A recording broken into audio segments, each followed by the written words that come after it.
दिल्ली के sub inspector Manoj Tomar ने नमाज पढ़ते समय एक दो लोगों को धक्का दे दिया पीछे से। अब उस पर बवाल मचा हुआ है। कुछ लोग मनोज तोमर के समर्थन में ट्वीट कर रहे हैं, वीडियो शेयर कर रहे हैं। कुछ लोग मनोज तोमर के विरोध में ट्वीट कर रहे हैं, वीडियो शेयर कर रहे हैं। कुछ लोग सेकुलरिज्म के खिलाफ खतरा बता रहे हैं, कुछ लोग दूसरी बात कर रहे हैं। लेकिन इस समस्या का मूल कारण क्या है, अस्थायी समाधान क्या है, इस पर कोई नहीं बोल रहा है। मैं बार बार कहता हूं, तू मैं करने, आरोप प्रत्यारोप करने, नूरा कुश्ती करने, बतौलेबाजी करने, सड़क पे हंगामा करने, कैंडल मार्च करने से कोई फायदा नहीं होगा। समस्या ज्यों की त्यों है, और बल्कि मैं तो कह रहा हूं बढ़ रही है। पर डे समस्या बढ़ती चली जा रही है। पहली बात तो सड़क पे नमाज क्यों होनी चाहिए? अगर शुक्रवार को सड़क पे नमाज हो सकती है, फिर तो शनिवार को उसी सड़क पे सुंदरकांड शुरू हो सकता है। फिर अगले दिन संडे को भी वहां पे पूजा शुरू हो सकती है। अल्टीमेटली अगर इस्लाम में केवल फ्राइडे को नमाज होती है, तो सनातन धर्म में तो सात के सातों दिन किसी न किसी देवता का है। रविवार को सूर्य भगवान की पूजा होती है, सोमवार को शंकर जी की पूजा होती है, मंगलवार को हनुमान जी की पूजा होती है, बुधवार को गणेश जी की पूजा होती है, बृहस्पतिवार को भगवान विष्णु की पूजा होती है, शुक्रवार को देवी जी की पूजा होती है, शनिवार को शनिदेव की पूजा होती है। तो सात के सातों दिन। अब जहां अगर फ्राइडे को नमाज पढ़ी जा रही है, अगर उसी स्थान पे सातों दिन शंकर जी, हनुमान जी, गणेश जी और सबकी पूजा शुरू हो जाए, तो आखिर होगा क्या इस देश में? जैसे मंदिर में पूजा होती है, गुरुद्वारे के अंदर पूजा होती है, चर्च के अंदर पूजा होती है, वैसे मस्जिद के अंदर नमाज क्यों नहीं हो सकती? और जहां तक नमाज, अगर ज्यादा भीड़ बढ़ रही है तो ठीक है, शिफ्टों में कर लो।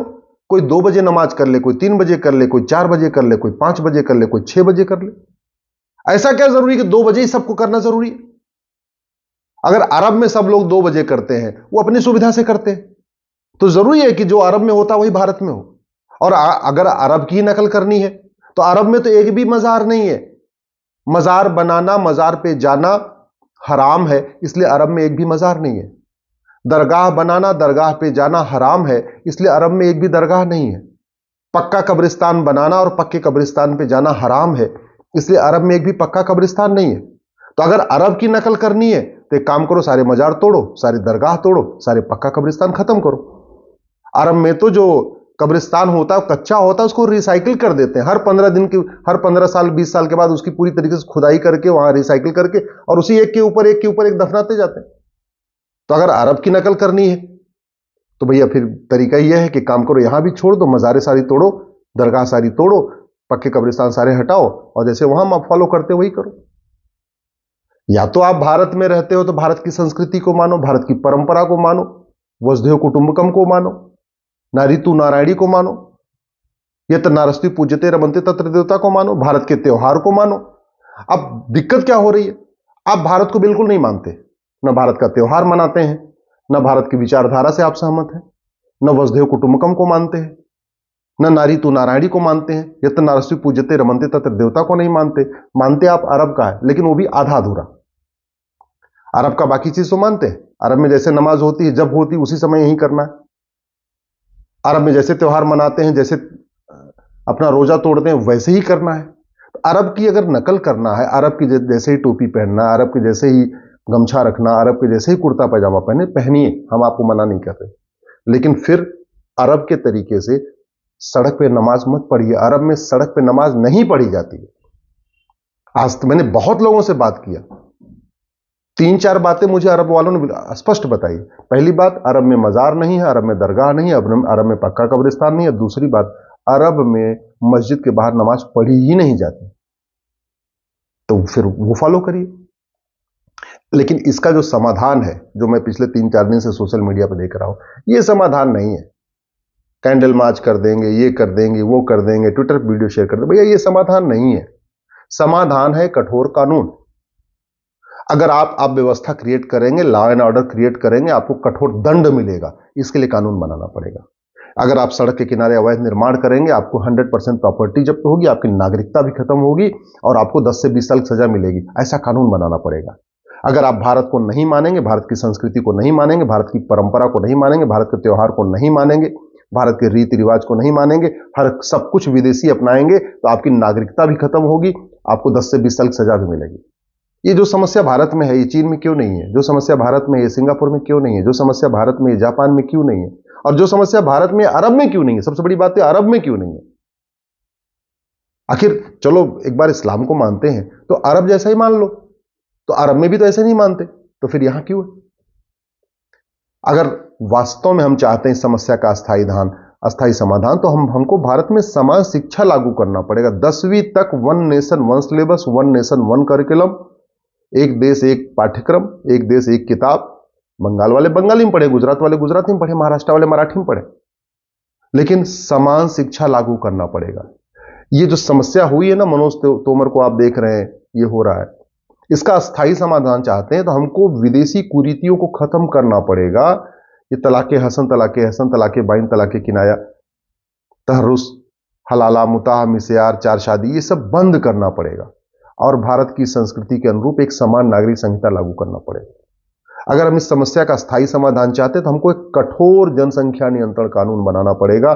जो हम दो हमारे दो मानेगा वो उसको भारत की नागरिकता मिलेगी, जो हम दो हमारे दो नहीं मानेगा उसकी नागरिकता भी खत्म होगी, 10 से 20 साल की सजा भी होगी और 100% प्रॉपर्टी जब्त होगी।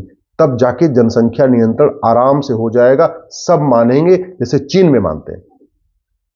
अगर इस समस्या का स्थायी समाधान चाहते हैं तो हमको घुसपैठ नियंत्रण कानून बनाना पड़ेगा।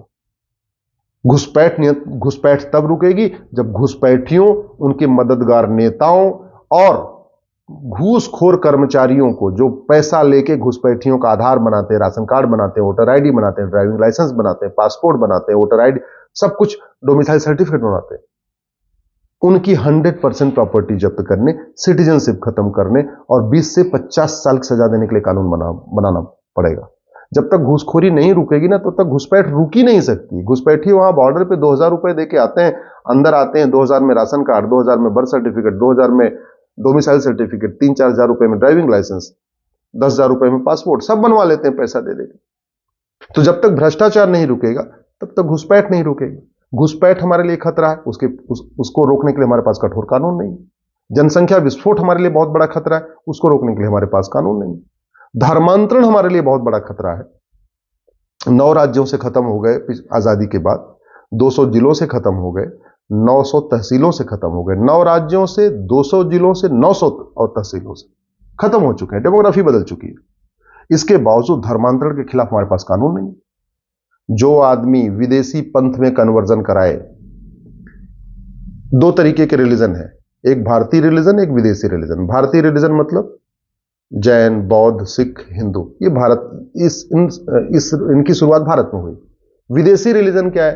क्रिश्चियनिटी है, इस्लाम है। जो आदमी विदेशी रिलीजन में कन्वर्ट कराए, जो विदेशी रिलीजन में कन्वर्ट कराने वालों की मदद करे, उनकी 100% प्रॉपर्टी जब्त करने, सिटीजनशिप खत्म करने, 10 से 20 साल की सजा देने के लिए कानून बनाइए। मैं गारंटी के साथ कहता हूं धर्मांतरण कल रुक जाएगा। आप घुसपैठियों की 100% प्रॉपर्टी जब्त करने, नागरिकता खत्म करने, 10 से 20 साल की सजा देने के लिए कानून बनाइए। घुसपैठियों के मददगारों की 100% प्रॉपर्टी जब्त करने, उनकी नागरिकता खत्म करने और उनको 10 से 20 साल की सजा देने के लिए कानून बनाइए। मैं गारंटी के साथ कहता हूं सारे घुसपैठी अपने आप भाग जाएंगे। एनआरसी करने की जरूरत ही नहीं पड़ेगी।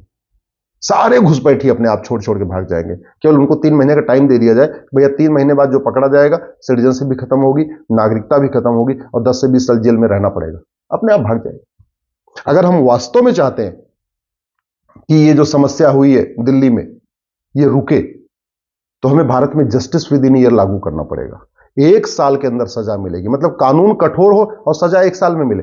वो तभी हो सकता है जब भारत में ये जो घटिया कानूनों का मकड़जाल चल रहा है ना, 50 कानूनों का मकड़जाल, घूसखोरी का अलग कानून, जमाखोरी का अलग कानून, मिलावटखोरी का अलग कानून, कालाबाजारी का अलग कानून, नशा तस्करी का अलग कानून, मानव तस्करी का अलग कानून, सोना तस्करी का अलग कानून, आतंकवाद का अलग कानून, अलगाववाद का अलग कानून, कट्टरवाद अलग कानून, जिहाद अलग कानून, मजहबी उन्माद, ये घटिया कानून फेंकना पड़ेगा उठा उठा के। हमको अमेरिका के फेडरल पिनल कोड जैसा one nation one penal code बनाना पड़ेगा, one nation one police code बनाना पड़ेगा, जुडिशियल चार्टर लागू करना पड़ेगा, पुलिस चार्टर लागू करना पड़ेगा। 1 घंटे के अंदर एफआईआर हो, 1 महीने के अंदर जांच पूरी हो, एक हफ्ते पे तारीख लगे और साल भर के अंदर फैसला हो। ये व्यवस्था लागू करना पड़ेगा। इसके बिना कुछ नहीं होगा। नहीं तो याद रखिए 1947 में भी दुकान, मकान, घर, परिवार सब कुछ छोड़ के भागे थे, और अगर कानून नहीं बदला तो 25 साल के बाद फिर सब छोड़ के भागना पड़ेगा। आज के नेता 25 साल के बाद आपको बचाने नहीं आएंगे।